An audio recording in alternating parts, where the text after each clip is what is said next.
Meeting. The school board meeting of December 9, 2014 is now called to order. The time is 6:02 p.m. At this time, we request that all cellular phones and/or pagers be turned off or placed in the silent mode. Also, we ask that you refrain from using flash photography except during the special presentations portion of the meeting. We would like to take this opportunity to remind members of the audience of the public of the district's mission, which is to ensure that each student reaches his or her highest personal potential, and the district's vision, which is to be a world-class school system. Mrs. Fisher is ill and will be unable to attend the meeting this evening. But we do have Hunter Belcher. He will be serving once again as our student representative for this evening's board meeting. He is a senior in the International Baccalaureate program at Fort Myers High School. He's an honors calculus and has a weighted GPA of 4.45. Hunter is the treasurer for the Student Government Association as well as the Key Club, the president of the Wave Cave Wackos, a student leader for Young Life, a leader for organizing the Light in the Night Walk for the Lymphoma and Leukemia Society, and a member of the Mu Alpha Theta Math Honor Society, the Science National Honor Society, the Law Academy, and the Rho Kappa Social Studies Honor Society. He has served in various areas of community service, works at Panera Bread as an associate trainer, and New York Life as a client service assistant. Hunter plays the piano and is an avid guitarist. He does not sleep. After high school, Hunter plans to attend Florida State University, the University of Florida, or the University of Texas at Austin. He plans on majoring in pre-medicine. He hopes to be accepted to a medical school and pursue a career as an orthopedic surgeon. Welcome, Hunter. Good to have you here. Oh, I thought you said something. Oh. You said we may line up for you, Hunter, when you are an orthopedic surgeon.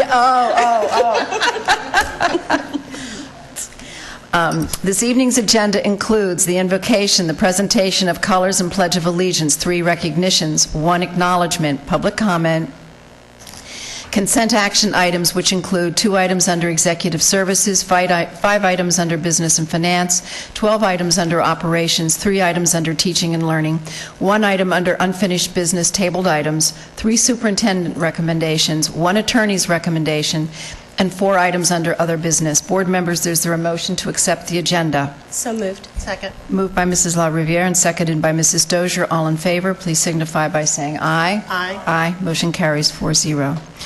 Mrs. Dozier will deliver the invocation, after which Mr. Teuber will lead us in the Pledge of Allegiance.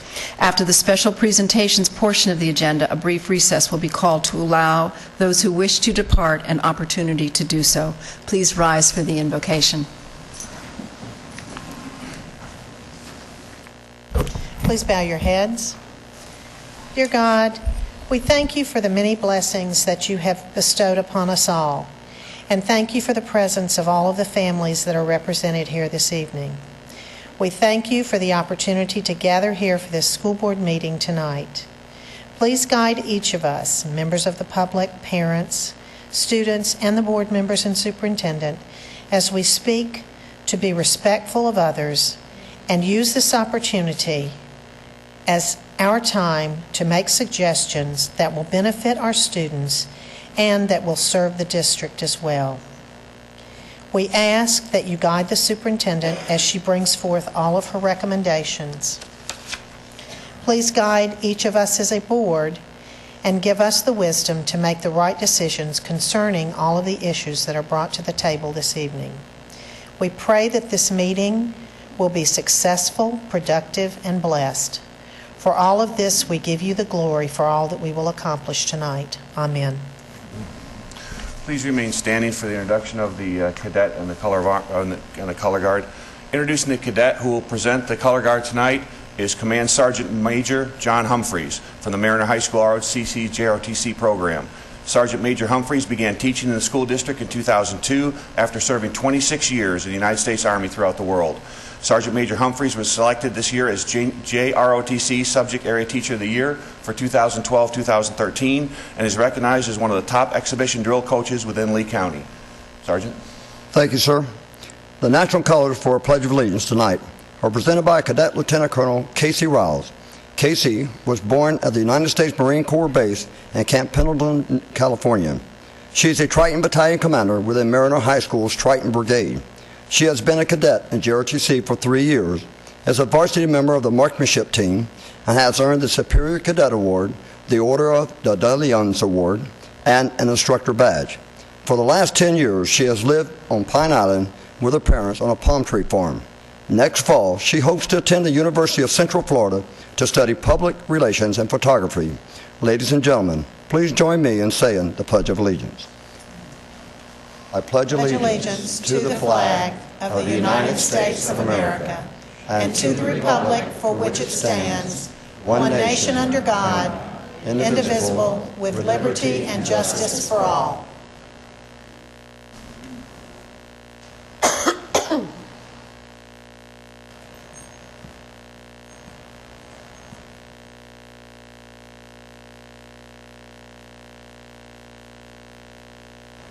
Thank you. You can be seated.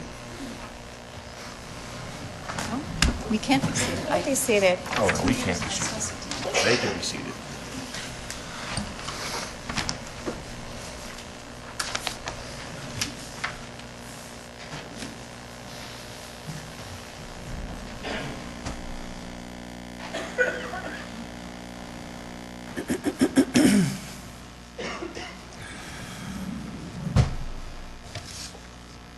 I would like the following to please join me at the lectern.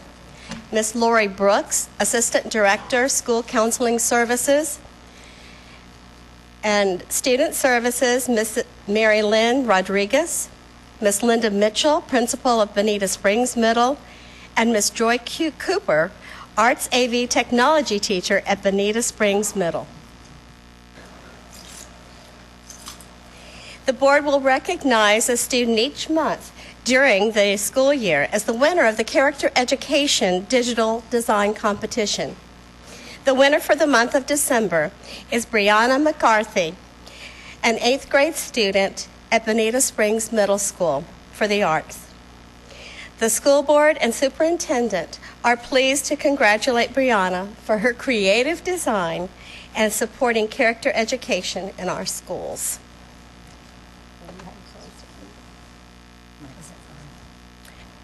Brianna's a very busy girl at our school. She's involved in our Odyssey of the Mind team. Tonight she is representing us at the all-county band meeting practice, and she is second French horn, and she wanted to let you guys know that's the only reason she's not here. So Brianna's a very busy lady. Thank you very much on her behalf.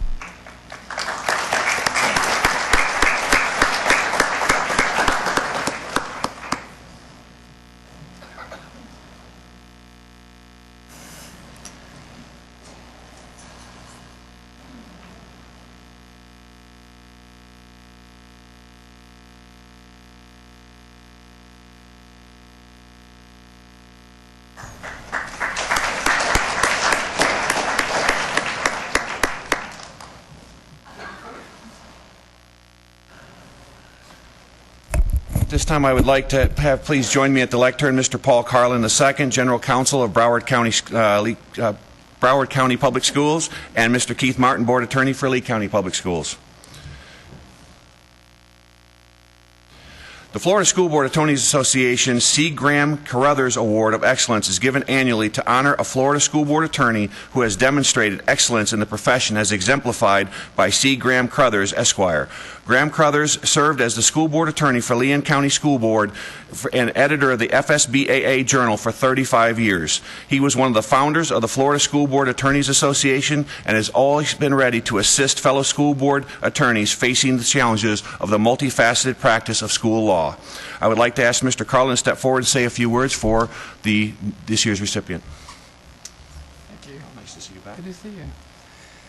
Madam Chair, board members, Lee County School District, and audience here tonight, and Mr. Martin, thank you very much for giving myself and our organization, the Florida School Board Attorneys Association, an opportunity to present tonight this award to Mr. Keith Martin. He truly, truly exemplifies everything that Graham Carruthers was. When I first started as a school law attorney, I started in this district. and I started working for this board and under Mr. Martin's tutelage. And it has been a great, great benefit for me as a person and as a lawyer, having had this opportunity to start with Keith. And from the things that you heard describing Graham Carruthers, all of those are embodied in Mr. Martin. He is our lawyer's lawyer in our organization. He is always ready to help any of us and always has the answer. Well, almost always. But he truly is a selfless servant when it comes to our organization. He's also very well respected throughout the state, as you're probably aware. He is a board-certified education law expert in this state. Out of the 100,000 lawyers in Florida, only 7% of those lawyers are board-certified, and only 47 of those 100,000 lawyers are board-certified in education law, and Keith was one of the first. So he's very well respected. He's very competent in what he does. I can tell you that in my day-to-day practice still, 10 years later from having left here, many a day, many a moment, I stop and say to myself, what would Keith do in this situation? And it always serves me well when I ask myself that question. So, Mr. Martin, my friend, on behalf of the Florida School Board Attorney Association, I would like to present to you the annual C. Graham Carruthers Award of Excellence for 2014. Congratulations.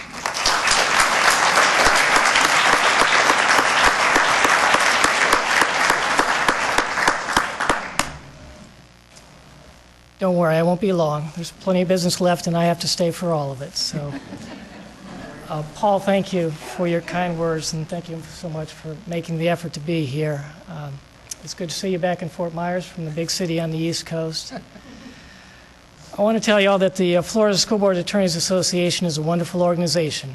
It enables me with a click of an email to have access to a statewide law firm with dozens of experts in Florida educational law.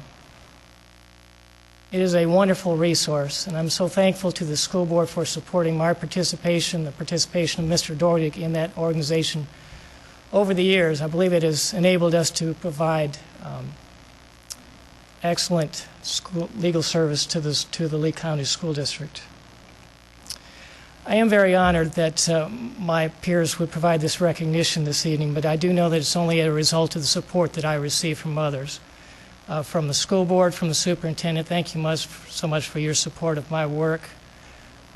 You've provided faithful support, some of you for many years, for my work, and that's very much appreciated. For my colleagues in the school district, as an attorney, it's a high privilege to work alongside the selfless servants of public education students in this district. It's a great privilege. Thank you. To my family, to my precious bride of 32 years, who loves, supports, and encourages me on the good days and not on the days that are not quite so good, accepts the long hours, and listens to me complain when there's really no one else I can complain to. And yes, I do complain occasionally, a little bit. And one last thing, because it's important to me that you know, if you see anything good in me, anything worthy of praise in the work that I do for the school district, I want you to know that it's a result of the blessing of my Lord and Savior Jesus Christ on my life. It is to Him that all praise belongs. Thank you. Amen.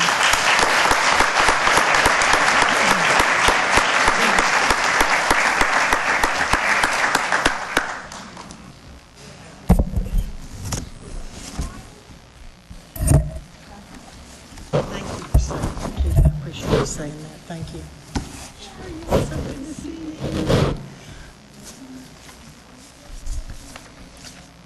Oh, that's okay. Yeah, bring the whole family up.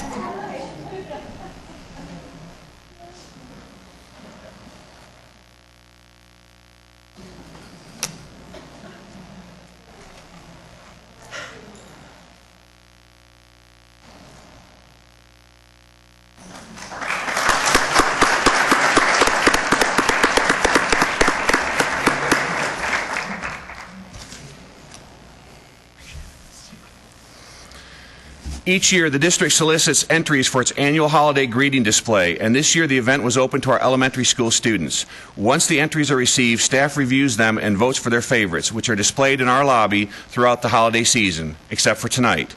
It is my privilege this evening to introduce our elementary school student artists. As I call your name, please come forward with your school representative. From Edison Park Center of the Arts, Abigail Clemens, student, 5th grade, with Sharice Trent, principal, and Ms. Karen Flanders as the art teacher.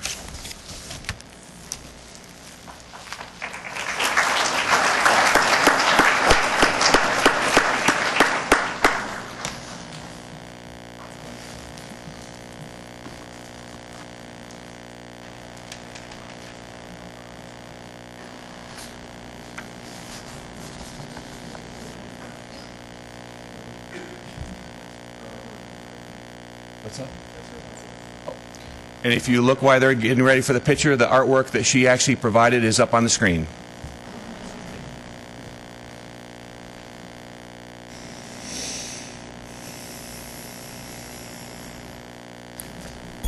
From Hancock Creek Elementary, Hannah Renee Hall, student, 4th grade.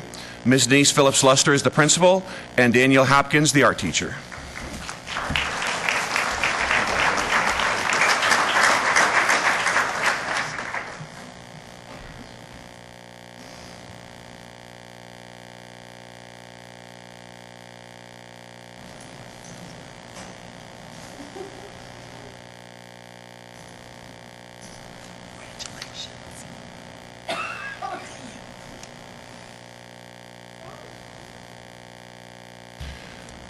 From Heights Elementary, we actually have 2 winners. We have Ali Atuso, the 5th grader from a 5th grader, and Nicholas Yoshida, also a 5th grader. Ms. Diane Selko is principal, and Ms. Jennifer Gonzalez is the art teacher.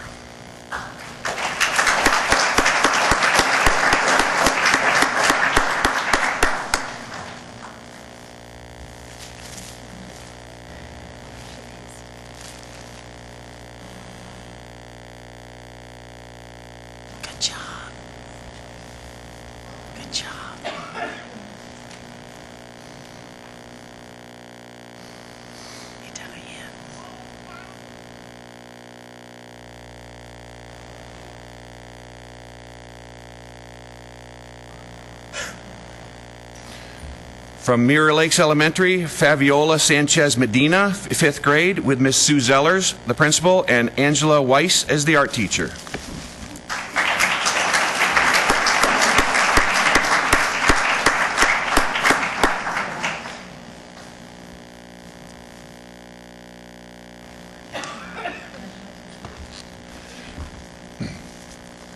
While they're getting the picture, their plaque also has their name, but it also has their card on the plaque itself. So it's a really nice depiction of what they did.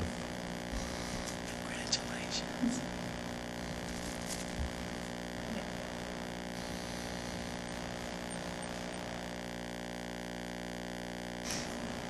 From Patriot Elementary, Anna Arias, 5th grade.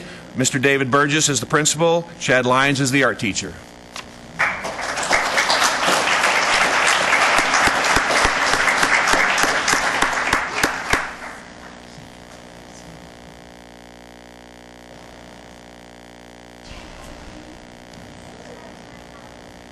Congratulations. Congratulations.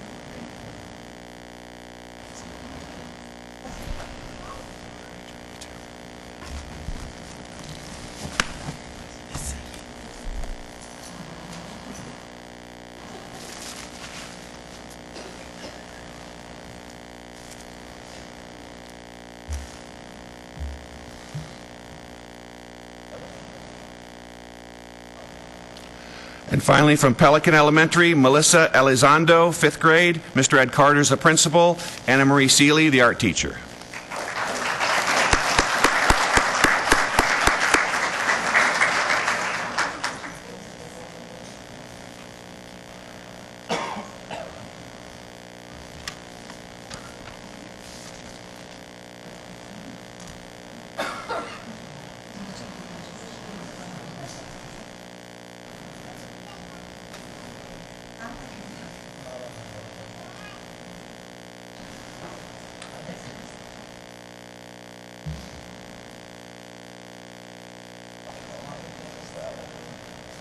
Let's give all our award winners one final round of applause. She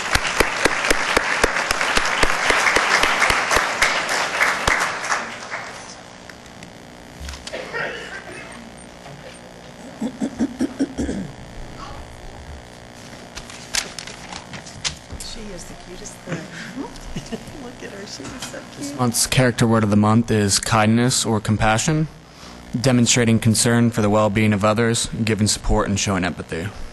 Be kind, treat others as you would have them treat you. And a quote from an unknown author, be kind, remember everyone you meet is fighting a hard battle. Thank you. At this time, we'll take a brief recess so that those who want to leave may do so.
Was I late getting that back to you? Okay, okay, We had okay. all talked about it, and I totally forgot Okay. about it. So No one had written everybody a note. I did. You were the only one who hadn't been in because you were disabled. The next item on the agenda is public comment. Mr. Martin, would you please address the agenda item of public comment? School board policy provides the opportunity at this point in the meeting to address the board concerning any matter on this meeting's agenda or any other matter relevant to the operation of the school district. If you completed a card and submitted that to me before the meeting began, you'll be called in the order of the card submitted. If you did not submit a card but still wish to address the school board this evening, the school board chair, Ms. Morgan, will give you an opportunity in a moment to express that desire. The rules concerning public comment to the school board are posted at the back of the room and include the requirement that any speaker wishes to address the school board to endorse the purchase of a product or a service in which that speaker has a personal interest. The speaker must reveal that interest before making comment to the board. The school board does not respond during public comment time to remarks made by speakers. At the conclusion of public comment time, the school board chair may address concerns raised by speakers or may assign responsibility to the superintendent to do so. School board policy prohibits improper conduct at school board meetings, including booing, hissing, clapping, shouting, cursing, or disrespectful comments to school board members or in response to comments from the public. Presenters must confine their remarks to educationally relevant issues. The time allowed per speaker is 3 minutes. Ms. Morgan, I have 8 cards this evening. Is there anybody on the right side of the auditorium who has not completed a card and wishes to speak? Anybody on the left? Please just state your name. I'm sorry, who was that? Oh, Jerry, there you are, okay. Valenta. Tess Brennan.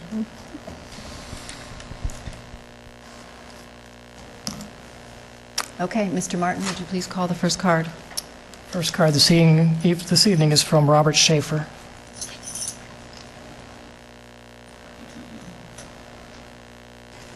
Thank you. This week, the Lee County School Board has an opportunity to again take the lead in redirecting Florida's student assessment systems away from standardized exam overuse and misuse.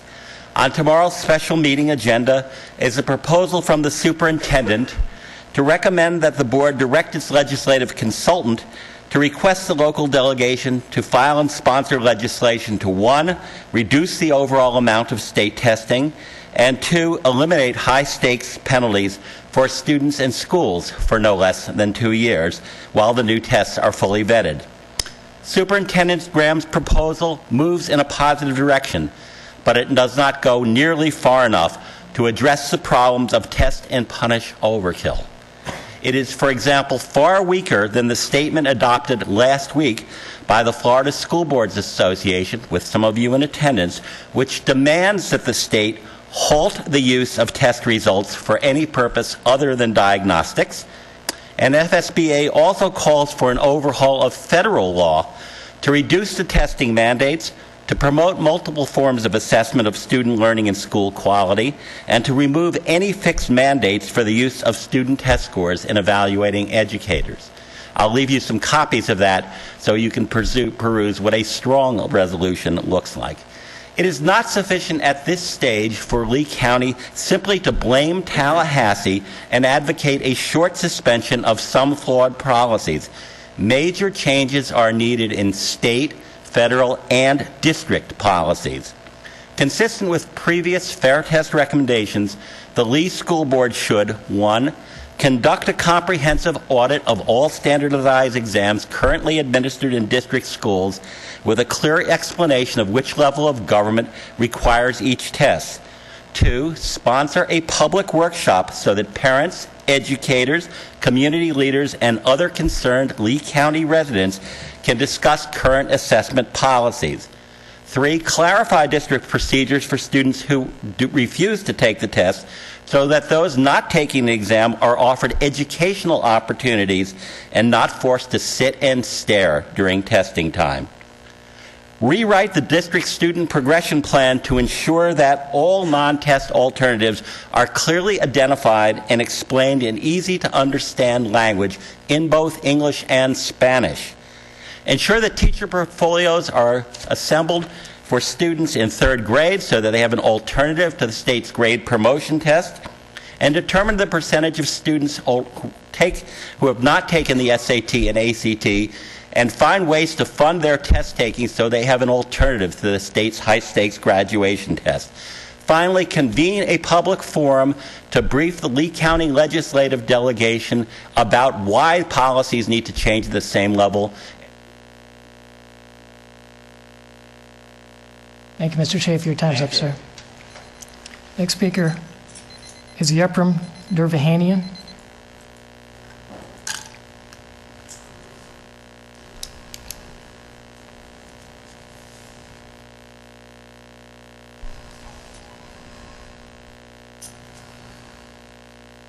Yepram Dervahanian, Lehigh Acres, Florida, Naples Tea Party member, Patriot Tea Party member. Can't say much more of what previous speaker said. All I have to say is I'm against Common Core. I call it Communist Common Core. I wish this school board would get on it, get our politicians to move on this. This is bad for our students. One little other comment is I have 3 school teachers in my community. Talk about bullying. Our students are being bullied. Our teachers are being bullied. They are crying. All this testing, all this Common Core crap. It's time you guys do your job. Tallahassee, seems like our representatives don't care much. They like what the Bushes want, so they go along. The last thing I have to say is I'm not happy with the board. I think you're not qualified. You don't understand the situation. You go along just to get along. I would appreciate you would do your job, take care of our students, listen to the public, and not don't listen to the politician. Thank you for hearing me. Have a good night. Next speaker is Marion Scarrato.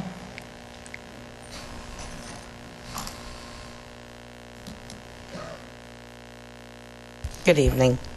My name is Mary, and I'm the founder of Injustice for All for Lee County, Florida. I represent a very large part of the community because of my activism. I've spoke with parents, and even though they are unable to be here because they are at home trying to figure out how many apples and oranges equal a banana, they have specifically told me they are against Common Core. They are very against the high-stake testings. I have no dog in this fight.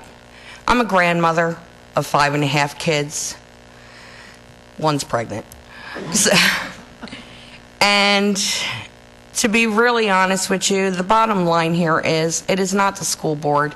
It is not local, state, or federal government.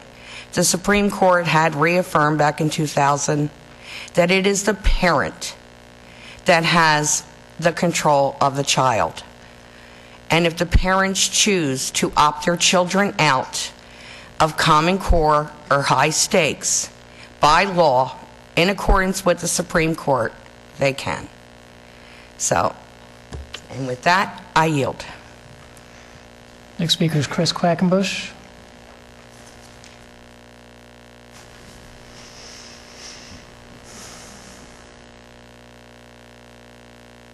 Hi, I'm Chris Quackenbush from many groups, and I speak to people all across the country who are echoing what we've already heard.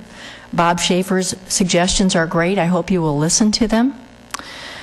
We're here, and we have been here every school board meeting to try and work in a cooperative way.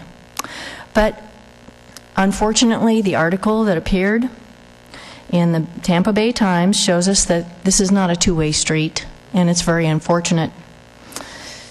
You are in charge of 87,000 children, and we saw some beautiful examples of those children tonight. Mary Fisher, who is unfortunately out sick tonight, called what we're doing to them child abuse. Following that, she voted against the tests. She voted to opt out, as did 3 board members. Now, 2 of you did not, and of course 2 of you weren't here. So I'm really, really disappointed because in further conversations I have learned that the board was threatened.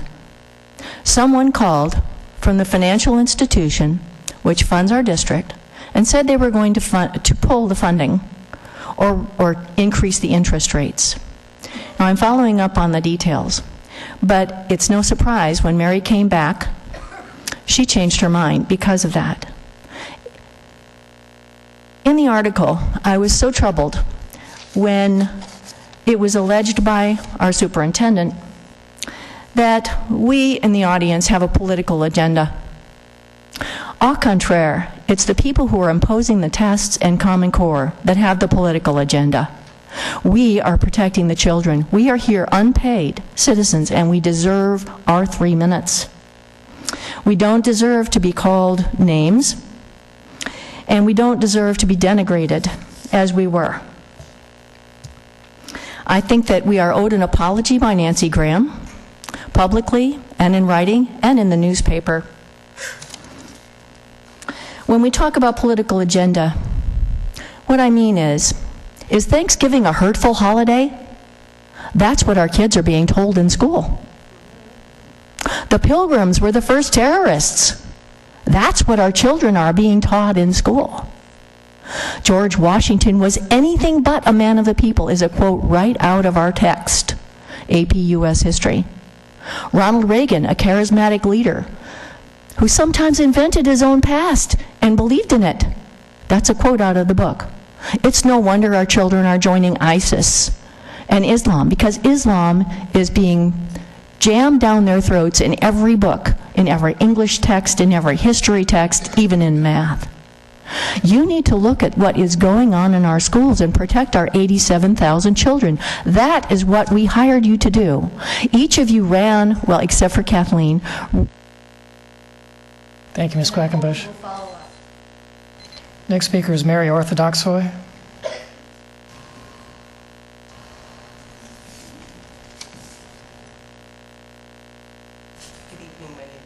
Orthodoxu. I also would like to address Nancy Graham's comments in writing.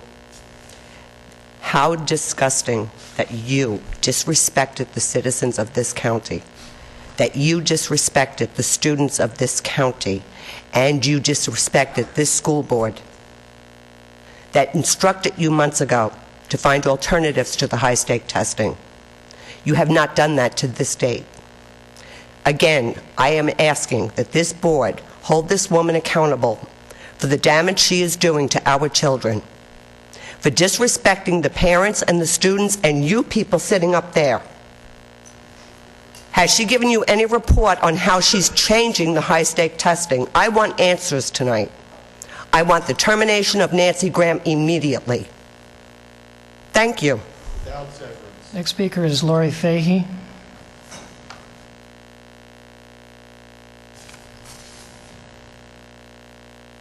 Hi, I'm Lori Fahey. I did have concerns about the article also, and Dr. Graham and I have spoken, and I do hope that she'll speak with the reporter to clarify the issues there. For this evening, I see that the approval of the district digital classroom plan is on again, up for vote again. And I haven't seen any revisions on that. It still says that it's to inspire students to think and learn, but it primarily consists of assessments.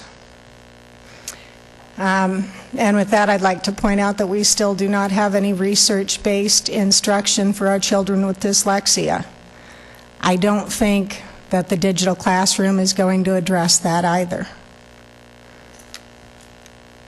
Tomorrow night is a workshop for the state testing and to come up with another resolution to give the legislators. I think that time would be better spent on a workshop for our local assessments. My middle school student is spending now until the 18th of December on tests that he will receive no grade on. They're being used, the children are being used as district employees to grade our teachers. I have an issue with that. It's taking away from learning time. January is the same, that they'll be testing all through January. Our district testing is taking up more time than the high-stakes tests. And at this point, I'm asking the board to either help us or get out of our way and let parents handle the high-stakes testing. Our children can refuse the test while staying within the law.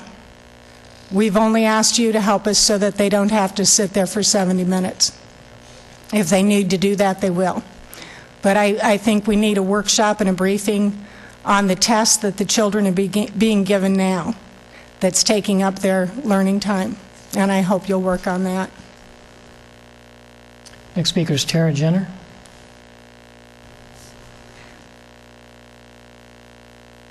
I originally had 2 points, but I'd like to make a third.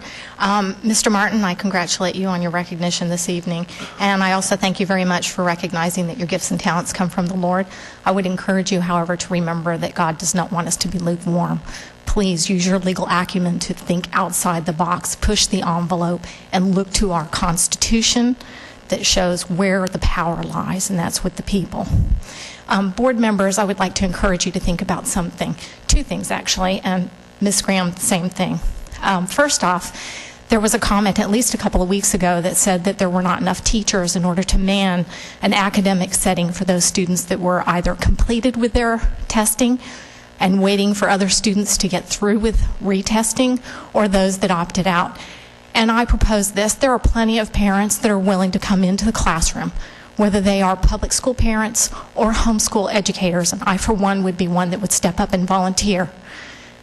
We would be willing to go through the evaluation that needs to be done to secure whatever you guys believe is the necessary criteria to make sure that we're appropriate in that particular setting. We'd be happy to volunteer and help out. And I know that there would be a concern that those students would get further ahead. Rest assured, no problem. We'd be happy to teach them about the Constitution, how to read and write in cursive so that they can read the Constitution in its original form for themselves, and maybe even venture into what we actually have one legislator pushing for, and that's financial awareness. So we'd be more than happy to work on topics that aren't currently being covered in the academic environment.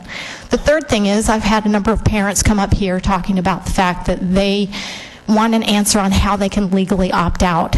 And I think it's incumbent upon the board, the attorney and the superintendent and all the teachers and the principals to be aware that they need to give full disclosure. There are options for opting out. The ultimate opting out is home education.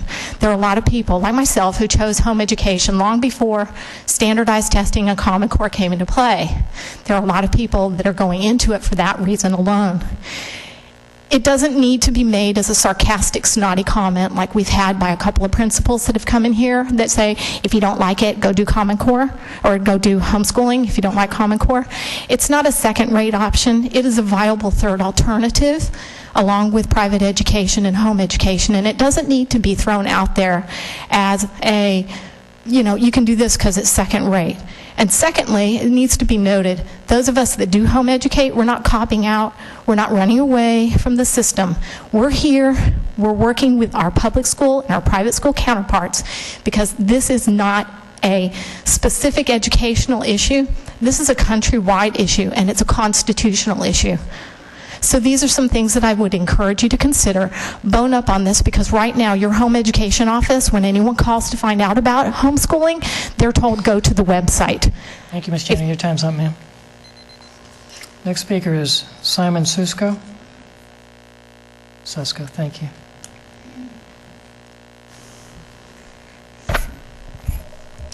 Common Core is like a pair of shoes. It is a one-size-fits-all approach. Each year, different size is given to the students without regard to their actual shoe size. The high-stakes testing is like an obstacle course race. Each test requires the students to run the race with potentially ill-fitting shoes. In addition to the ill-fitting shoes, the obstacles are specified by the race holders or test creators. These test creators are not qualified race trainers or athletes. When students are given their results, they are not told how to improve. Their coaches, aka teachers, are not given guidance on how to improve their coaching skills, and many times are not clear about what obstacles are going to be given. The organizers of the race charge fees for entrance into the race, and when the participants don't meet their standards, they have to pay again to compete. How does this create good athletes? How does Common Core and high-stakes testing create or evaluate good students with every step of the way, from the material of the testing is designed as a one-size-fits-all approach? The only thing accurate about Common Core is its name. It is truly common. We are a country established and known for its exceptionalism. Why would we ever settle for being common? As a student, I don't want to compete on a global level. I want to lead the charge and have the others follow me and others in our country.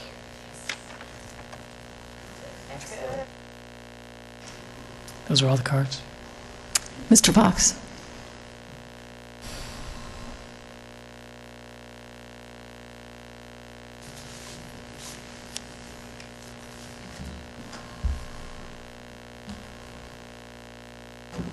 Going to speak, but I think I'll just wish everybody a Merry Christmas. Oh, thank you. Jerry Ware.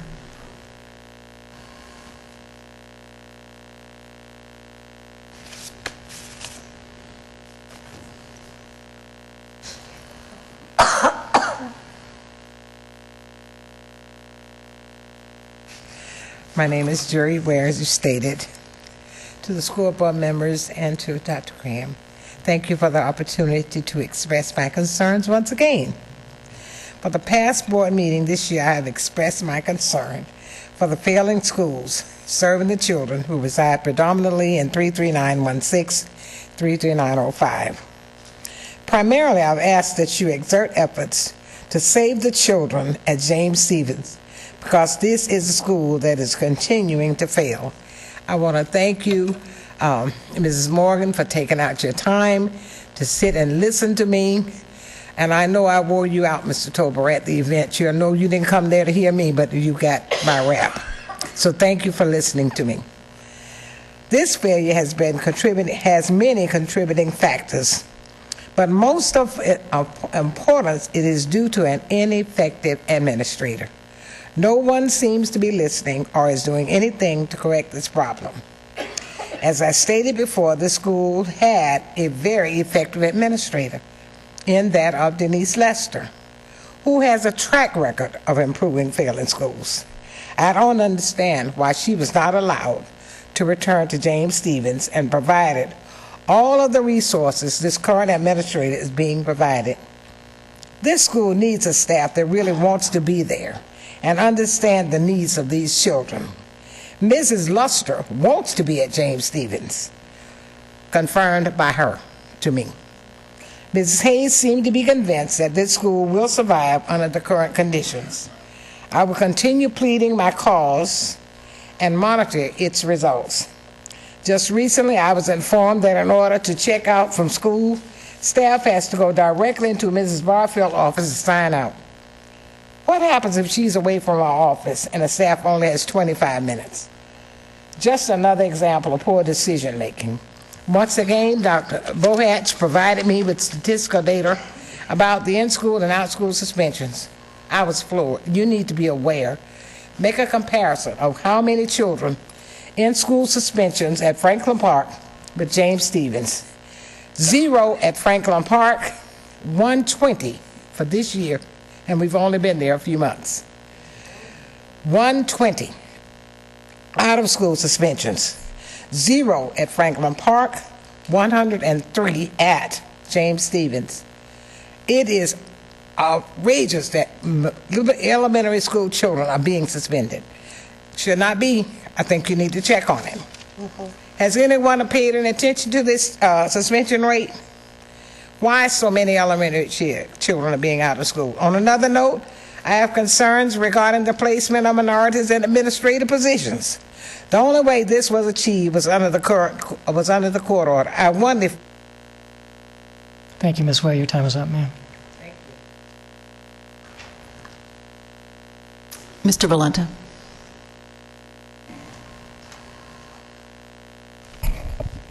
I would like to wish a happy birthday to Mrs. Dozier and a Merry Christmas to everyone. Mrs. Morgan stated at the last meeting that this board wants the community to believe in our leadership. I would ask that you meet us halfway. You've got to give us something to build that trust on. She also stated that we'll be responsive. Well, that's not happening. At the last meeting, my comments were not addressed due to the fact that the meeting was adjourned. A new meeting was commenced and subsequently adjourned. Then a third meeting was commenced to address public comment from both meetings. I don't really understand how that works, but those are two separate corporations, the school board and the corporation. Two separate legal entities having board meetings, and then you have a third board meeting to address the public comment at two separate companies, if you will. That makes no sense to me. I need answers to my comments at the last meeting regarding Patrick Boston, who hired him, and who continued to keep him in our employ. Also, the police state drills perpetrated on students in Polk County, and Nancy Graham's plan to conduct such drills or to keep such drills from taking place. And thirdly, our invitation to this board to attend the Duke Pesta presentations coming up that I spoke about last time. I now have firm dates for the board to consider. February 25th, Marco Island. 26th, Naples. 27th, Cape Coral. 28th, Sarasota. You have plenty of time to fit one of those dates into your schedule. If it falls on your spouse's birthday, let them know that you got them a special presentation for their birthday. Also on February 28th is a presentation by Chris Ann Hall in Cape Coral. This also is a must-attend for any and all elected officials and bureaucrats. Chris Ann is a constitutional lawyer who travels the country giving these presentations, and I promise you that you will get an incredible education from both speakers. The dictionary defines outrageous as shocking, disgraceful, scandalous, atrocious, appalling, monstrous, and heinous. This word best describes the interview by Nancy Graham in the Tampa Bay Times, where she is quoted to say, "Lee County got caught up in the circus." Well, ma'am, I'm no clown. These citizens out here are not clowns. The teachers, the parents, the students that are tired of this, they're not clowns. And to reduce this issue to a name-calling session has all of us wondering who is in charge of this asylum. By parents with political agendas. These citizens range from all political spectrums, from the far left to the far right. You want to talk about strange bedfellows. The only people who have political motivations in this whole mess are the ones pushing for Common Core, and they don't even know what it is. They just know that the policy bosses want it. Assessment is not bad, Graham said, explaining that results can be used to improve instruction. Thank you, Mr. Valenti. Your time's up, sir. Ms. Brennan. Tess Brennan. I just wanted to take a moment tonight to thank those of you who've taken the time to meet with us. I think we've had a chance to meet with everybody except, I think, Ms. Dozier. And we have a meeting with you, Ms. Graham, or Dr. Graham, next week. And I just wanted to thank you for that. My dad always enforces that in order to make a change, you must first understand where you're at. And I'm struggling so hard to try and understand where we're at. And it's such a broad spectrum. We have so much over-testing, and I do mean over-testing. My daughter came home last week and she said, I've gotten in the habit of asking her, did you take a test? I just ask her because you know who I am. And so she'll say, well, Mommy, I took a test this week. And I said, really? And she says, I took a district test. And I said, well, was it just today? No, it was yesterday and today. And I said, all right, well, then that kind of explained why when she came home she had classwork and homework. She was doing the classwork she had missed during the day because they were taking the district assessment, which is the benchmark that they take 3 times. And I've been assured by her instructor she's not getting a grade for it. It's to see where she's progressing. She told me she thinks she got a 99 on it, and her teacher told me that's probably true because of who my daughter is. Scares me. But I want to continue to work with you. I want to continue to try and understand where we're at. I'm really concerned that we have elementary and middle school students who are taking tests for the next 2 weeks, and then we'll have testing in January. Because if we're taking that many assessments that are required, when are we teaching our children? We only have 180 days. We know that. I understand that we have to have progress monitoring, that we have to have assessments. But I just wonder how many of these, is there any way that we can find a way to cut back on them as a team and help our students? Merry Christmas to all of you. Happy birthday. And we will continue to work with you. Thank you. Thank you. I am going to direct the superintendent to give us a report on the suspensions at James Stevens. On it now? No. And then I am going to take chair privilege and respond to something that troubles me. I was at the workshop that has been referenced by the Tampa newspaper. Mr. Teuber was at a workshop. Mrs. La Riviere was at a workshop. There were 2 workshops. Both workshops were 1 hour long. I can assure you she was incredibly respectful of parents advocating for their children and absolutely on point regarding the negative impact on children and families of the state assessment. This is my turn to talk. You will listen. I listen to you respectfully. You will do the same. Absolutely on point regarding the negative impact on children and families of the state assessment and accountability implementation schedule. In my opinion, Dr. Graham's comments were reported out of context and without recognition of her deliberate, emphatic, and articulate argument for a reasoned and measured approach to evaluating student progress. Had you been there, you would have heard positive references to many of the voices we have heard from the community over the past several months. We all agree that testing is needed to inform quality teaching and learning, but aggressive Florida Department of Education requirements and implementation in support of the legislation that is not educationally well informed compromises what is happening in the classroom, and she made that point loud and clear. Dr. Graham has no apology to make to you all. She has listened and she has passed your comments on in many different forums. She has worked with staff to minimize the impact of testing while supporting the purpose of assessment to inform teaching and learning. And I know my fellow board members who are in attendance at this meeting will also respond to these comments at the time for board member comment. Thank you. Next is the approval of action items in the agenda under consent. Board members, are there any agenda items you wish to pull for discussion under the unfinished business tabled items portion of the agenda? I have none, thank you. Mr. Teuber? I have none this evening. Mrs. La Riviere?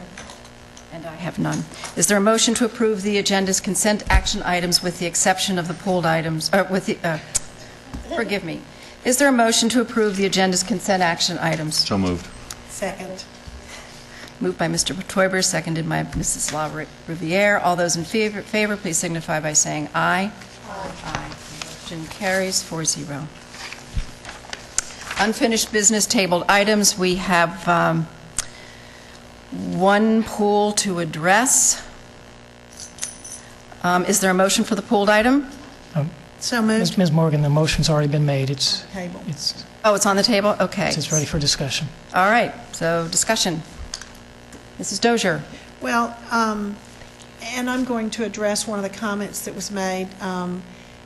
Ms. Fahey, this afternoon we actually had a briefing meeting, and in that briefing we were actually given information about what we had. Also had a breakdown of how all of that money would be spent, and a lot of it is being spent on software that will actually benefit students, and it's not for testing. So I don't know if did you get the breakdown by chance? Okay, I would ask Dr. Graham if we could make sure that Ms. Fahey gets a copy of that PowerPoint presentation that we had today, because I think that will give her an understanding of the way I know I'm going to vote on this, because it is something that will benefit all students. Other board members? Mr. Teuber? Yes, just to follow up what Ms. Dozier said, of the costs, over a third of it was the material, actually 10% of it was actually the servers and the equipment necessary to house that media as storage sites at the particular locations, and then over a third of it was the software, was the material licensing for the materials for the children to access. There was about 12,000, or roughly about 10% of the money, or even less, 8% of it was actually software portion of it. The rest of it was either licensing, $56,000 of it, or roughly about 6% of the budget was actually to buy more computers, because the grant money, actually they didn't use all the grant money, so they're taking all the excess to buy new laptops, because we have a woeful need of be able to meet the state requirement of computer per child. So they're using the excess for that. But if you get the breakdown, you'll see that I think the information was kind of misinformed, and Mr. Alton said he apologized for that, the fact that this was not our software package, but just one mechanism of delivery for the children to be able to pull stuff, and it gives people much quicker access, either by a subject area, a particular lesson plan, and they can actually get a lot of the data that right now they don't really have at their fingertips in one forum. So I'll be supporting this today. And Mrs. La Riviere. And then for me, when we were presented, and I had the opportunity to look at the Safari montage, I was quite impressed with it, because currently we've had district media resources that students could access at home and at school when they're doing research papers and so on. This provides a very secure site to access all of that information. So it's going to prove to be something that's beneficial to all of the students in a variety of ways. So I am also going to be in favor of it because it does present an awful lot for our students. Mrs. Dozier. And Ms. Fahey, I want to thank all the parents that come to us and keep us on our toes and make sure that we're doing what we're supposed to be doing. And I just pulled up that PowerPoint from this afternoon.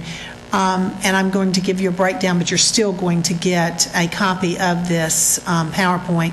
But as far as the digital classroom plan, the district and school servers, out of the $823,357,000 that will be spent, $198,290.30 goes for the district and school servers.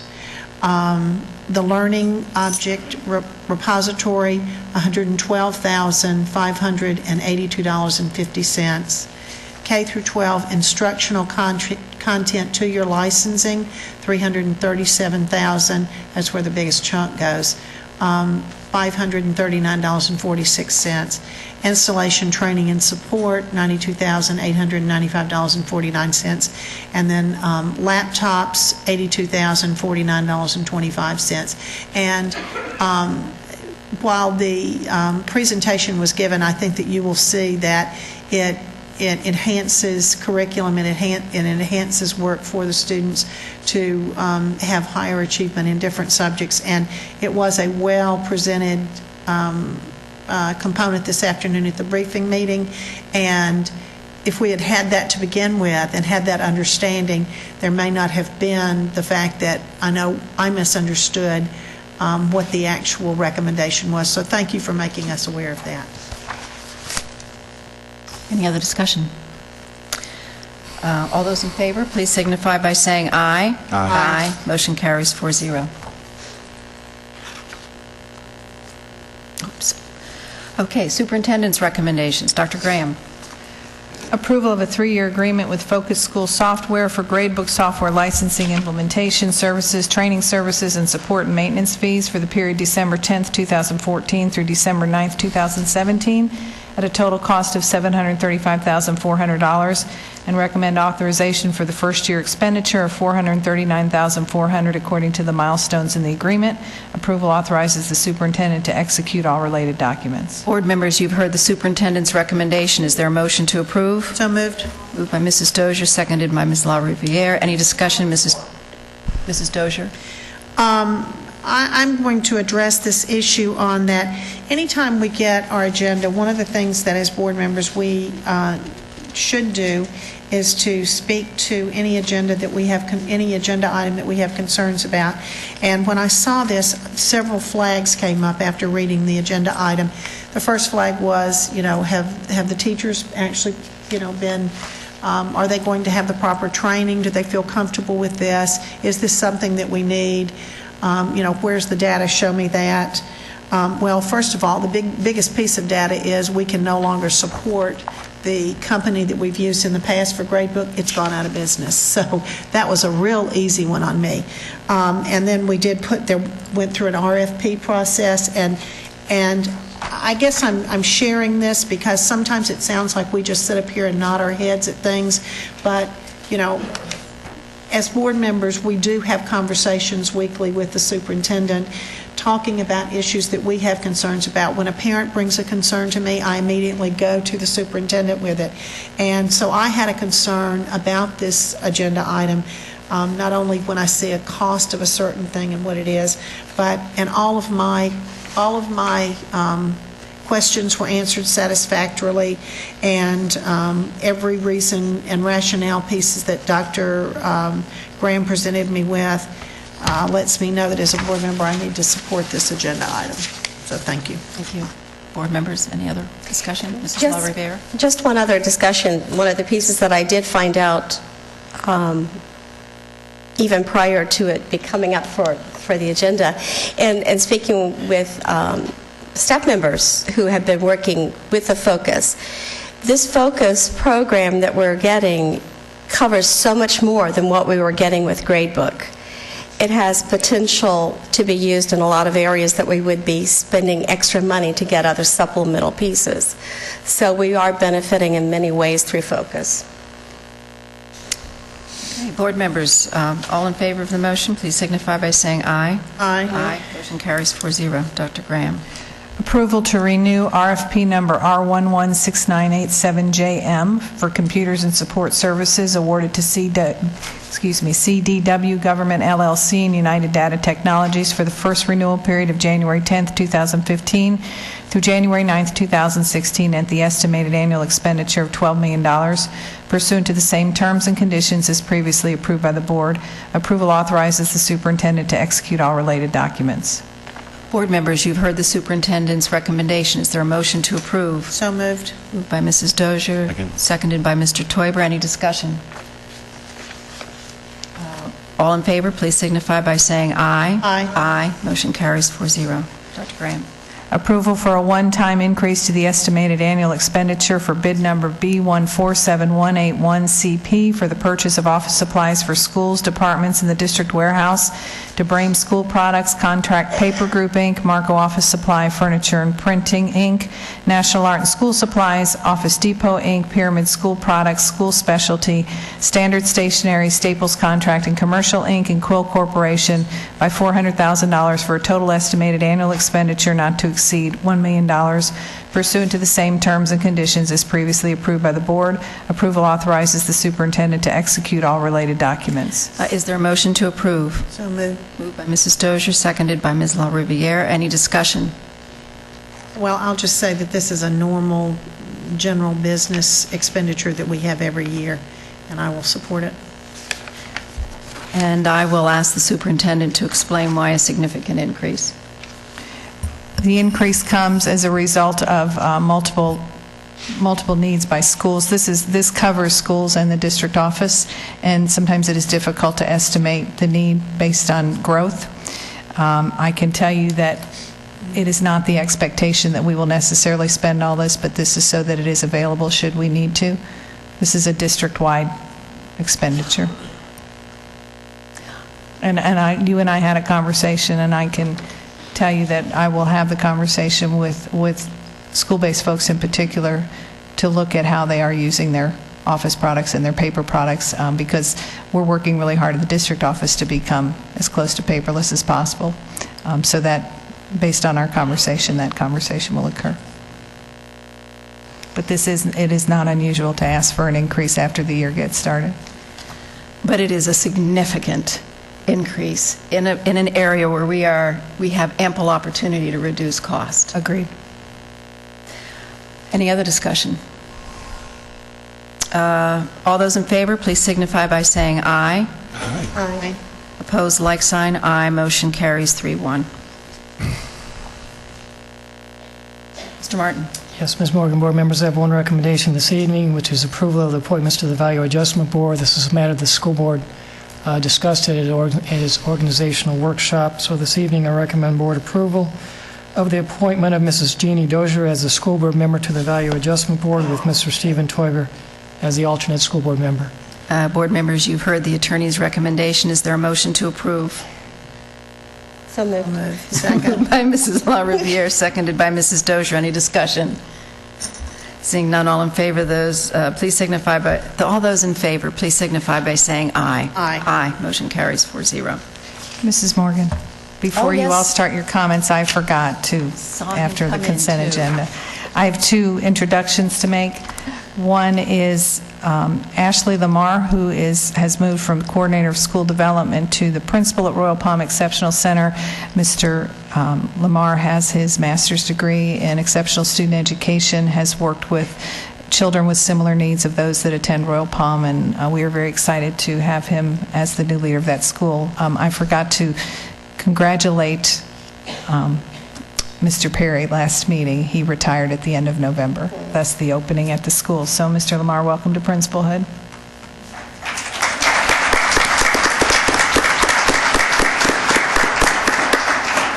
And the second person I'd like to introduce, we were very excited about this. We talked at length when we were going through the org chart about the need to have some ownership of all things safety and security, and we've never actually had a director for that area. And so we are excited to have our first director of a safety and security department, and it is Kenneth Dobson, who comes to us from the fire department with a wealth of experience in a whole lot of areas that we need assistance. He went through a competitive application process and came out on top, and we are very excited to have him, and he will begin in January. So welcome, Mr. Dobson.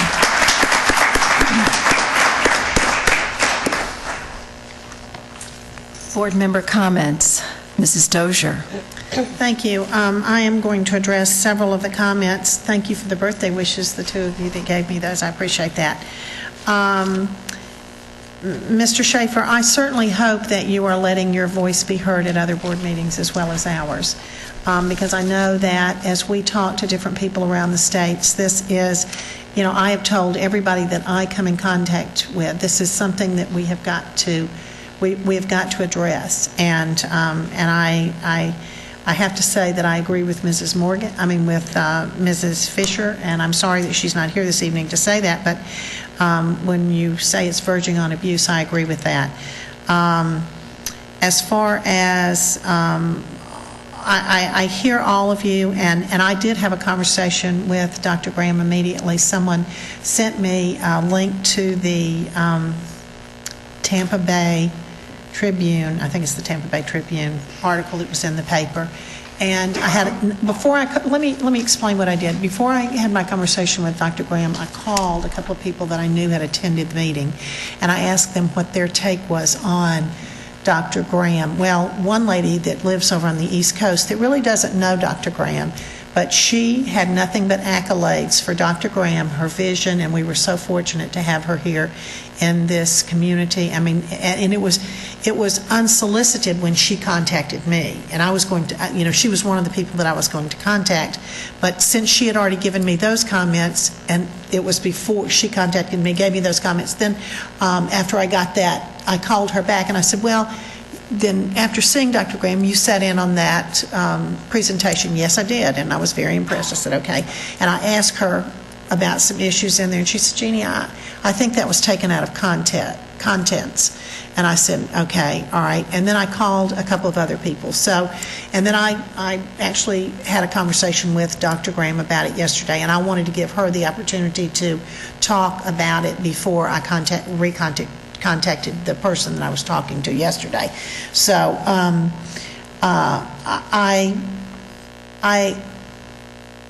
I was not there, and I have to say that, with the people that I've talked to, I know that I have been excuse me. I know that I have been excuse me. I know that I have been misquoted more than one time. In fact, I have been misquoted to the point that I literally didn't know if I could walk out my front door because I was so embarrassed by one of the quotes many years ago that was put in the paper. Because it's very easy for the media to take something and make it sound like it's quote. And I went back and I read that article a couple of times, and they technically didn't really give her credit for, it was like, all right, she said something like this, but we're kind of adding to it a little bit. And I'm going to personally take it upon myself and have a conversation with that person that wrote the article, because it has definitely stirred a lot of conversation, and I think it deserves having a conversation with that individual. And when I have the conversation with the person that wrote the article, I may not stop there if I don't get some type of satisfaction. As far as, I know that I have the textbook that, one of the textbooks that Mrs. Quackenbush is talking about, and when I heard The Pilgrims, the First Terrorist, I have not seen that textbook yet, so I look forward to finding that textbook. And today at our briefing meeting, and I'm going to give Mr. Toiber the opportunity to be sure and talk about what you said about the parent group. I don't want you to leave that out, so I'm going to allow him the opportunity to do that. let's see, I don't want to leave anyone out. As far as Common Core goes, I made my opinion on Common Core a long time ago, and the young man that spoke, Simon, what an outstanding job you did.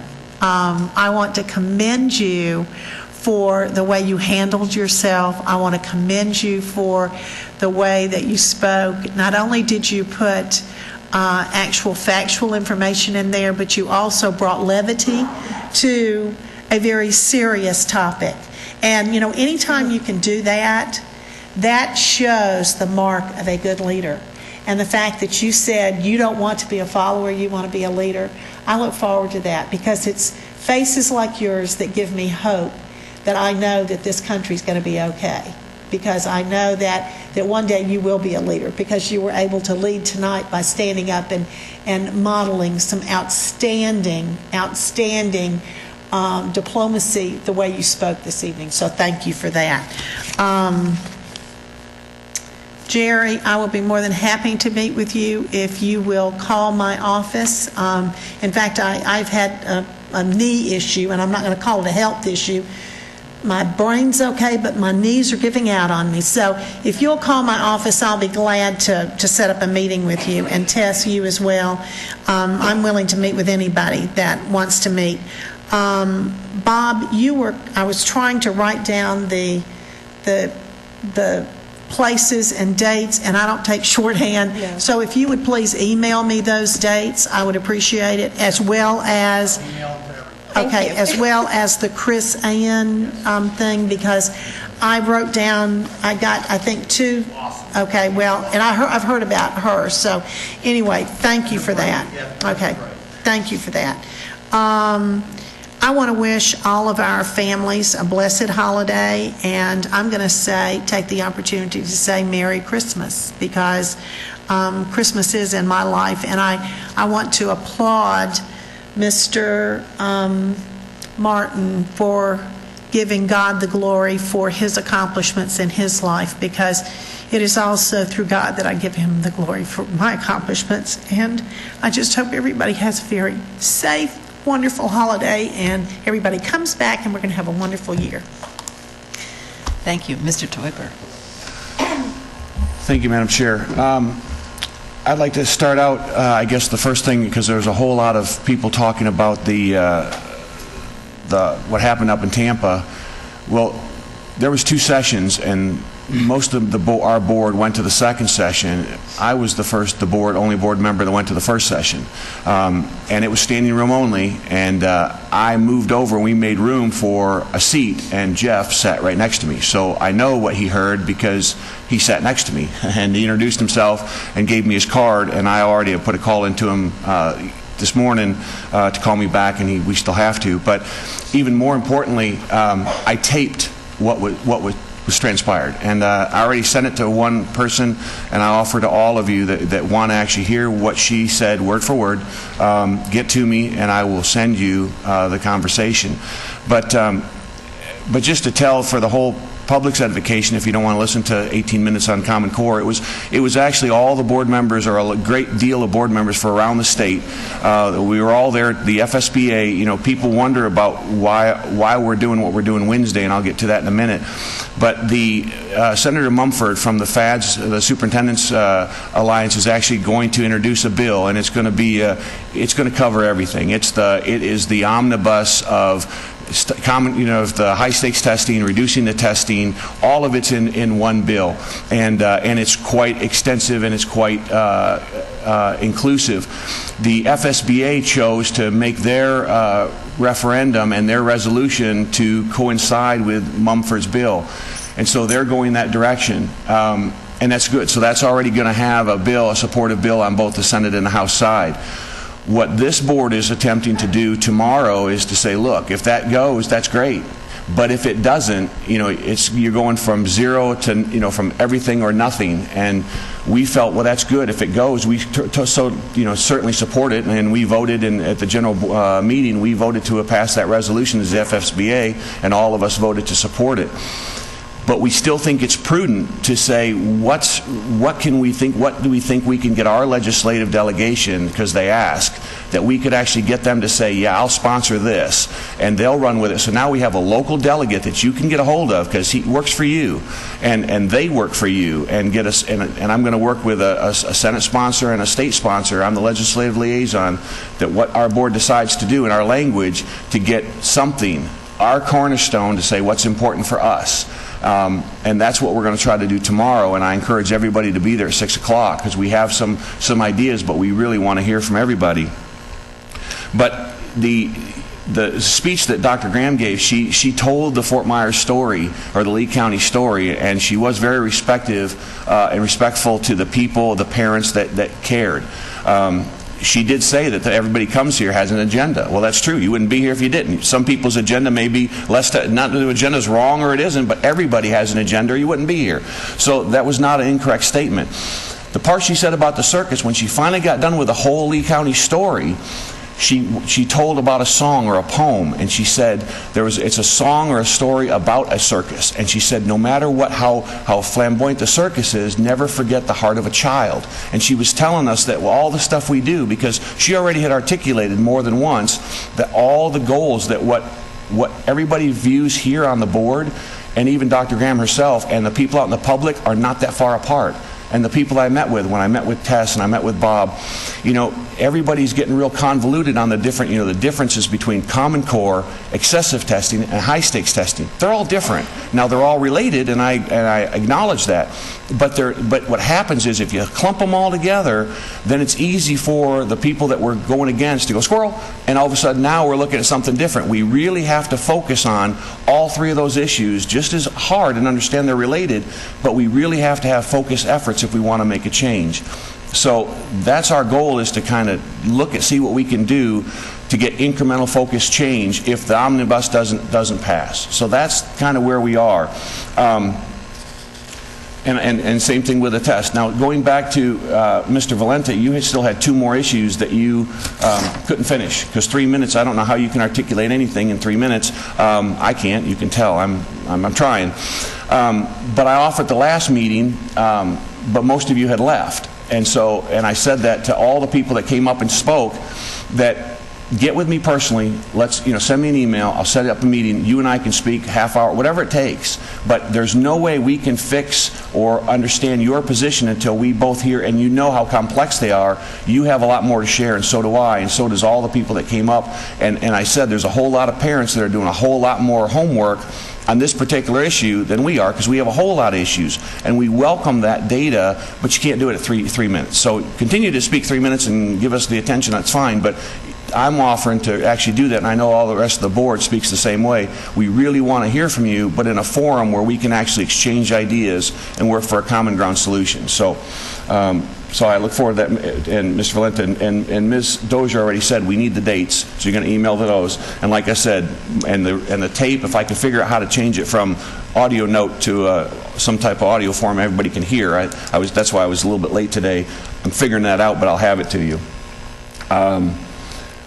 The other issue that Ms. Quackenbush talked about, we have a curriculum advisory board, and at that board when they presented, I made the comment to the curriculum advisory board that there is a new state statute, and there is a process now where all the books and all the text that we have has a 30-day window for the parents to review and the community to review. And so Dr. Graham has already got with Mr. Martin, and they're working a policy on how that procedure works. And we're going to actually have our curriculum advisory board engaged in that policy to present to the board, so that we get responsive feedback from our community. So when there's something that's against, the inaccuracies that Ms. Quackenbush talked about, we will address them. We'll punt it. I mean, those, we will have a process to get that handled so that we can do it at the local level, Common Core, the things that are inaccurate in our history books or IP. As far as I'm concerned, they won't go forward. So we have alternatives to go, but we need to have that addressed, and we need a process.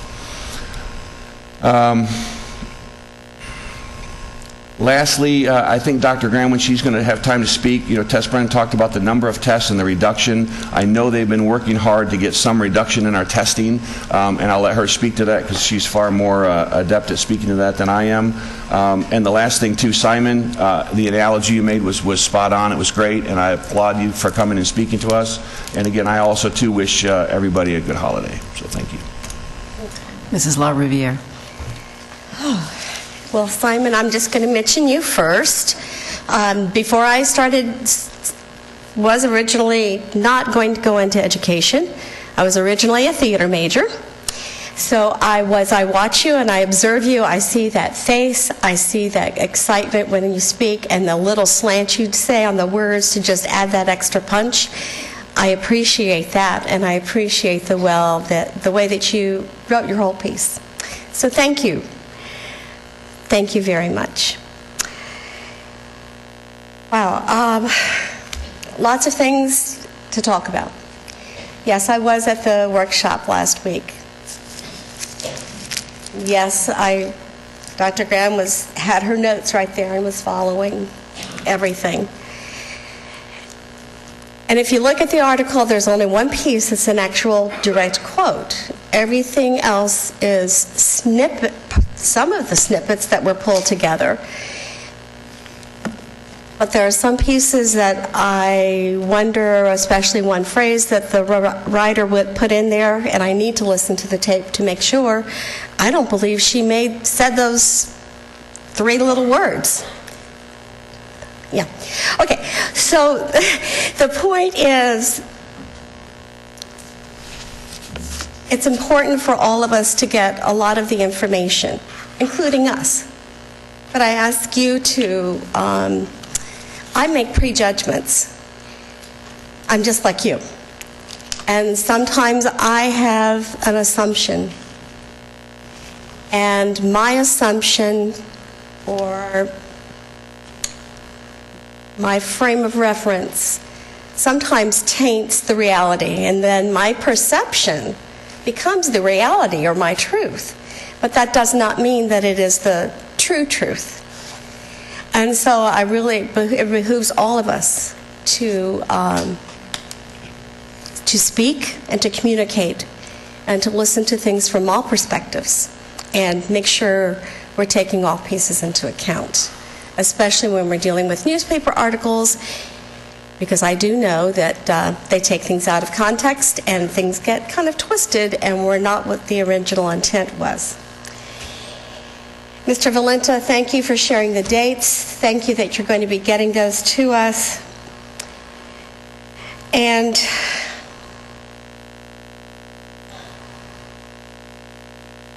then in the back of my mind is something that's heading my heart, so I'm going to go to something else that strays away from public comment. I do want to say this.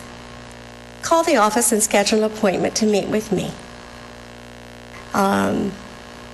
If you hear and there's a teacher, if there's somebody who's frustrated, they need to speak with us. They need to speak with us. And there should be no fear. And I know you're not afraid. I'm talking about staff members. Because I'm told, well, teachers are afraid. And there should be no fear because it's an open forum for everyone to say what they think and share their concerns. And that's how we learn and grow. But last week while we were at the conference, we got distressing news that one of our students at a high school had committed suicide. And then yesterday we got distressing news that another student at another high school committed suicide. See, suicide's very important for me in a variety of ways. And this is me being vulnerable, and I read my devotion and it said to go ahead and do it, so I thought, well, I'm going to go ahead and do it. See, I'm one of those kids who in high school wanted to end her life. There were a lot of signals along the way that my parents didn't catch on. Finally, they did, and we were able to get the right medication for me at the time, the right counselor to talk with, to sort through. And it's only been in recent years that I've been able to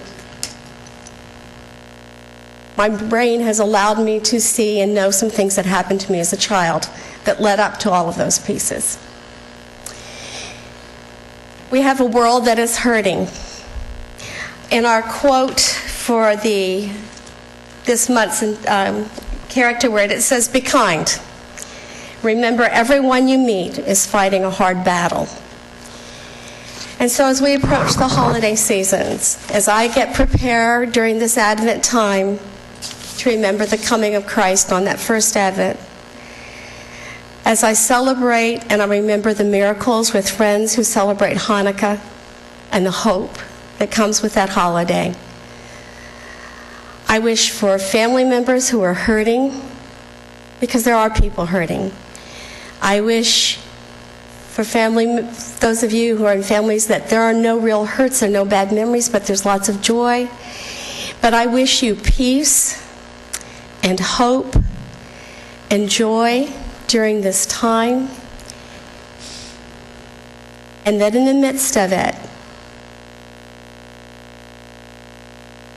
you find that special little nugget that's going to be a special gift to you, that reminds you that you were created in a very unique and wonderful way, and your worth and your value is beyond measure.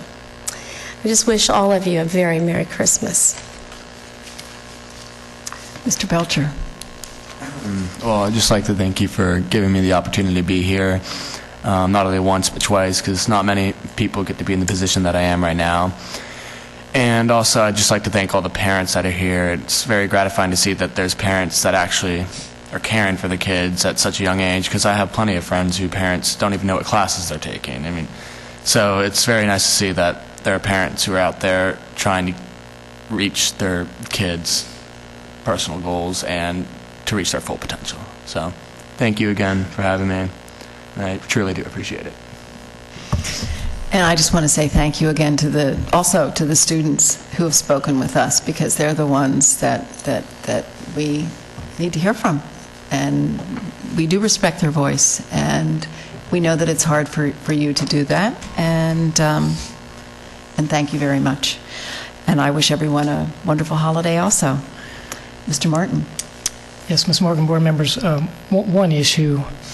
There were comments made this evening, and I believe there have been comments at previous board meetings about the parents' constitutional right to direct the education of their children. If the board wishes, I'd be happy to give you some brief advice. There is, in fact, Supreme Court precedent that states that parents do have a fundamental liberty right to direct the education and upbringing of their children. In the school district context, courts have consistently concluded that parents' rights in this respect are to direct the education and upbringing of their children, allows parents to choose whether to send their children to public or private school, or in Florida, instruct them through home education.